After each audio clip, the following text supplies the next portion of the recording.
Hey guys, Eric here out at the Bethlehem Golf Club. In today's video, we're going to talk about my new favorite training aid, and the training aid that I'm going to highly recommend to you to help your swing, help you hit the ball better. I've got it behind my back here. See if you guys can guess what it is. 3, 2, 1, the hanger. Now, I don't know if you guys have seen this hanger before from Watson. It's called the Watson hanger. There's a couple of training aids they have, and this hanger that they have, I'm going to show you how it works in a minute, is my absolute new favorite training aid. In fact, it's one that I've been using in my own swing for about the past 2 months. We've been testing it out and working with them to see how much we like it, and I'll tell you what, I love it. Not only am I using it every practice session, I've been recommending it to just about every person that we work with, and I'm going to show you a couple of the ways that I like to use it. And you've seen some videos in the past, right? We've done some videos on hanger drills where we've got a plastic hanger that I put on the side of the club. We've probably done, 5 or 6 of those. And I really tried to hold out for as long as I could, but I realized when I recommend the plastic hanger that virtually no one actually goes out and uses it because it just feels too weird. There's 2 main problems. 1, it feels too weird on the side, and 2, it's really hard to replicate in the same place. And for me, listen, I don't want to spend money on something unless I absolutely have to. And this, we're going to do a deal with them with the promo code Cogorno. We're going to put the link down below for you to check this out. You can get this for $60, $59.99. It's free shipping. There's a money back guarantee. If anything breaks, they send you a new one. It's made in the USA. I absolutely love everything about it. So I'm going to recommend this to every single one of you. It's really one of the only training aids. I'll show you the club face attachment in a bit, that I think works for every single golfer. Now, how this works, they send it to you. It's just this main first piece, and you can do with or without the club face attachment, but it's super light. It fits right on the end of the club, which is the nice part compared to the plastic hanger. It fits right in my golf bag, and the most important part about a training aid for me is that I can actually hit balls with it. Okay, so it just comes like this. I pop it right on the end here and attach it. I just screw it right in. It doesn't take any more than, how long did that take? 30 seconds maybe for it to set up. Boom, I'm on there, and then I go. Doesn't mess my grip up, nothing else. It's perfect. It's not in my way at all. Now, I actually like to set it up here where I put it on about a 45-degree angle to the right. And what I'm using this hanger for, primarily for me, is feedback that I get with my left wrist. So for me in my swing, I'm working on getting my left wrist flat at the top of my backswing. So see if you could see where that is. When I get that on my wrist, if I'm in like a normal posture, see how when my left wrist is flat, how that touches my forearm.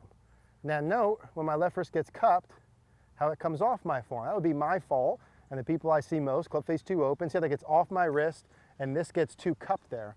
Whereas I want that thing to be flat. See how when I flatten it out, it gets back on my wrist. I also like in transition for me to be pushing my wrist against it. Notice what that does. It shallows out the shaft. That gets the toe on top of the heel. It helps close my club face. And as I bring it down in the impact, that gets me my shaft lean that I'm looking for. Notice if you're someone who flips it, see how that comes off my wrist, hits my right wrist? Whereas I want to be able to hit it and keep it on my left. So anyone that's working on wrist angles, closing a club face, bow in your left wrist, shallowing a downswing, compressing your irons, getting rid of a flip, the list goes on and on. So when I've been practicing, I just put it on my 8-iron here. And again, I like to put it about 45 degrees to the right here. And what I'm looking for is, for me, I like to feel in the takeaway that it stays between my arms. So that helps me keep my takeaway very neutral instead of me going on my right wrist or my left wrist too early. So I like to go between, flatten it, push it against in transition, and keep it against it until past impact. Now, in a real swing, I would let this go about right here, but for training purposes, for someone who gets to this way, I like to pump it against the left wrist there. So I've been doing this routine. I put a towel under my arms. It's probably my first 10 balls just to warm up, get my body moving. And then beyond that, I'll put the hanger in, just throw it on a gap wedge or pitching wedge, and hit a set of 10 to 20 every single practice session to get my wrist angles, right? What are the few commonalities that the best ball strikers in the world have? If you could put them on a list, what's one that's on almost every single one of them? Flat left wrist, right? You can't overdo a flat left wrist. Some people asked me a few days ago, hey, can you over bow your wrist? Or can your wrist be, a little bit too bowed? And, of course you can, but It's like having too much money, right? A problem we would all want. We want to work towards flat left wrist. So have it set 45 degrees. I go between my arms, but really I'm just feeling press it against it, press it more against it to start down. Those are the pieces I'm working on. And I'm looking for some shaft lean there, lower my dynamic loft. So press it, keep it press against. And that's about as solid as I could hit a ball right there with my 8-iron. So what I notice when I do this good, right, my 8-iron is probably about 160 yards. When I'm really doing this good, and what a lot of people get once you learn how to press that against it, is you get some extra shaft lean here. Right, so look at how that's pressed against there. My left wrist is flat, my shaft is leaning forward, my club face is square. Now notice if I go here, how that comes off my left wrist. No shaft lean, even if I'm flipping back of my right arm. So I want to press it against more, where you actually start to hit your irons farther.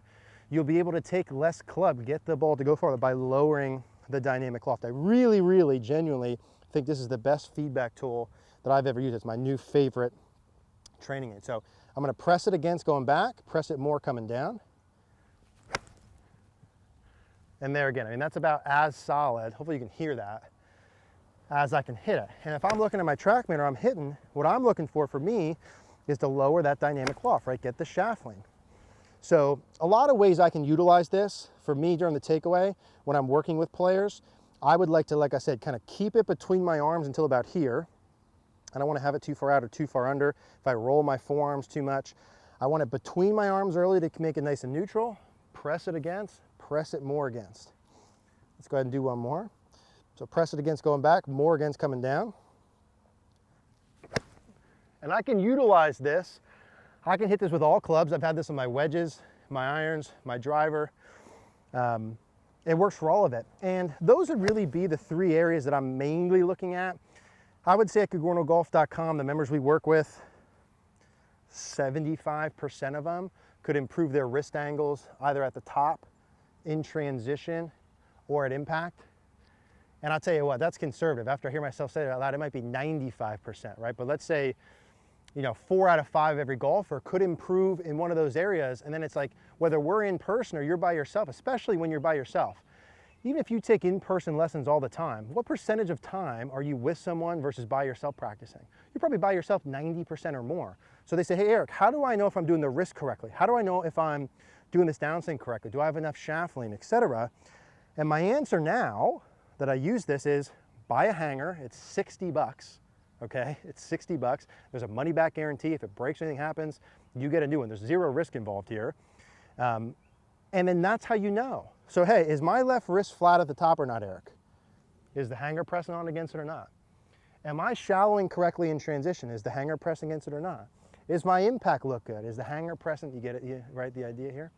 So beautiful feedback. I really love this. You're gonna see this in more videos. So we'll do one more. Between my arms, press on it, press more on it into about here. What a good feeling that gives me with my left wrist, getting some of that bow through impact. Let's go ahead and do one more. And again, I mean, that's as nice as I could hit it. So I'm telling you guys are gonna absolutely love this thing. We're gonna put a link in the description, the first one down below for the hanger. Use promo code Cogorno, you get 15% off. Click that link, buy one of these, use this as part of your regular warm-up. It's gonna help you hit the ball much better. If you guys enjoyed this video, wanna check out CogornoGolf.com, we'll put that on the screen. You can head over there. We'll also put another video on the screen for a similar style video. Hope you love your hanger just as much as I love mine.